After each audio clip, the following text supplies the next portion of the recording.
সুদীর্ঘ অভিনয় ক্যারিয়ারে প্রথমবারের মতো একক মঞ্চ নাটকে অভিনয় করলেন গুণী অভিনেত্রী চিত্রলেখা গুহ। ক্যারিয়ারে একাধিক মঞ্চ নাটকে অভিনয় করলেও কখনো একক মঞ্চ নাটকে অভিনয় করেননি তিনি। সমতল থিয়েটারের নতুন প্রযোজনা লুৎফার প্রদীপ নাটকে একক অভিনয় করে যেন সেই অপূর্ণতাকে পূর্ণতায় রূপ দিলেন এই গুণী অভিনেত্রী।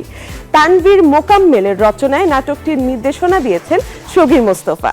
দীর্ঘ 4 দশকের পথচলায় মঞ্চ, নাটক, চলচ্চিত্র ও টেলিভিশনে নিয়মিত কাজ করে নিজের একক পরিচিতি তৈরি করেছেন গুণী অভিনেত্রী চিত্রলেখা গুহ। তার সুদীর্ঘ এই ক্যারিয়ারে একাধিক মঞ্চ নাটকে অভিনয় করলেও কখনো একক মঞ্চ নাটকে অভিনয় করেননি। অবশেষে সেই অপূর্ণতাকেই যেন পূর্ণতায় রূপ দিলেন এই গুণী অভিনেত্রী। গত শনিবার ঢাকার বেইলি রোডের মহিলা সমিতির নীলিমা ইব্রাহিম মিলনায়তনে সমতল থিয়েটারের নতুন প্রযোজনা লুৎফার প্রদীপ নাটকে একক অভিনয় করে সবাইকে মুগ্ধ করেন এই গুণী অভিনেত্রী। এদিন নাটকটি দেখতে সাধারণ দর্শকদের পাশাপাশি হাজির হয়েছিলেন সংস্কৃতি অঙ্গনের অনেকেই। আমি নিজে একক করেছি, তো কাজে আমি জানি যেটা কি ভয়াবহ। একা মঞ্চে অভিনয় করে যাওয়াটা সোজা কথা না, আর সংলাপ একেবারে ঠোঁটস্থ রাখতে হয়, খুব সপ্রতিভ হতে হয়। তো সেগুলো, এটা প্রথম অভিনয়, তো অনেক এটারই হবে। একক নাটক কারা করে? যাদের অনেক শক্তি, যাদের মনোবল অনেক বেশি, যারা নিতে পারবে, একটা ভার নিতে পারবে, তাদেরই সাহস যাদের থাকে তারাই করে।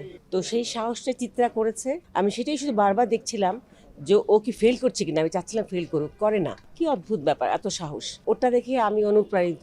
প্রথমবারের মতো একক মঞ্চ নাটকে অভিনয় করে দারুণ উচ্ছ্বসিত অভিনেত্রী চিত্রলেখা গুহ।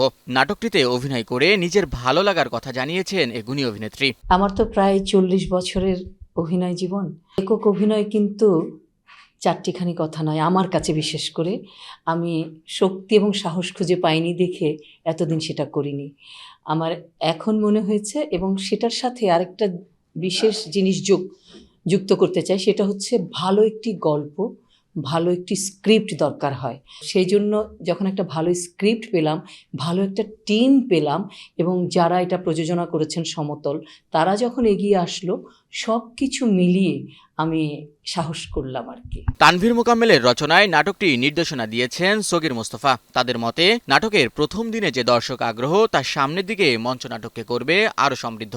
নাটক আমি বরাবরই ভালোবাসি। আমি স্বল্প বয়সেই ম্যাক্সিম গোরকি লোয়ার ডেপথ নাটক অনুবাদ করেছিলাম। নাটকের সঙ্গে আমি খুব নৈকট্য অনুভব করি, আমার খুব ভালো লাগে নাটক। আর একক নাটকের যে চ্যালেঞ্জটা থাকে, যে 1 ঘন্টা ধরে দর্শক ধরে রাখা, এটা অনেক কঠিন বিষয় হয়ে দাঁড়ায়। তো এই জায়গাটায় আমাদের অনেক চ্যালেঞ্জ ফেস করতে হয়েছে। শিল্পী চিত্রলেখা গুহকে আমরা বেশি ভাঙতে পারিনি অন্য ক্যারেক্টারের জন্য। না ভেঙে কতটা কাছাকাছি থেকে মনোটোনাস বিষয়টাকে এড়ানো যায়, সেটা আমরা চেষ্টা করছি নাটকে।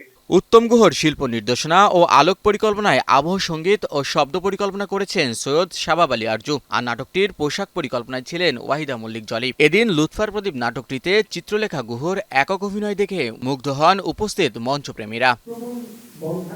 শাহিন শুভ, নিউজ 24।